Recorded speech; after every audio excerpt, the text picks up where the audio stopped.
High! তো তোমরা তো আগের পার্টে দেখলেই আমরা মায়াপুর এসেছিলাম। তো মায়াপুর এসে আমরা একটা খাবারের দোকান থেকে পরোটা আর তরকারি খেয়েছিলাম। তারপরে মায়াপুরের ভিতরে ঢুকে গেলাম।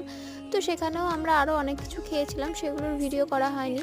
আর মায়াপুরে এসে না এত গাছ, এত ফুল গাছ, সব কিছু দেখে মন ভরে যায়। আর এই দেখো, এই কচ্ছপটা দেখেছো? ঘুড়ি পায়ে হাঁটছে, আর এদিকে নিজের জায়গাটা পুরো লক্ষ্মীর ভাণ্ডার তৈরি করে ফেলেছে। লোকে 1 টাকা 2 টাকা দিয়ে ওর জায়গাটা ভর্তি করে দিচ্ছে। আর এ তো সব সময় বলছিল ছবি তুলে দাও, ছবি তুলে দাও। আর এদিকে আমি একটা ভিডিও করে নিলাম তোমাদের জন্য। তো তারপরে আমি বাড়ি থেকে ক্ষীর বানিয়ে নিয়ে গেছিলাম ওর জন্য। তো ওটা ওকে দিলাম। তারপরে আমাদের কাছে বেশি টাইম ছিল না, তাই আমরা আবার চলে আসলাম লঞ্চে করে। এবার দেখো, ভালো করে বুঝতে পারবে ভাগীরথী আর জলঙ্গ নদীর মিলনস্থলটা। আমার ক্যামেরা অতটাও ভালো না, তাও যতটা উঠেছে আমি তোমাদের সাথে শেয়ার করলাম। তারপরে স্টেশনে এসে ও আমাকে একটা এই লেসটা কিনে দিল। এই লেসটা আমার খুব ফেভারিট। তারপরে ও চলে গেল ট্রেনে করে, আমিও নিজের ট্রেনের জন্য অপেক্ষা করছিলাম। তো চলো, টাটা, দেখা হচ্ছে নেক্সট মিনি ব্লগে। বাই।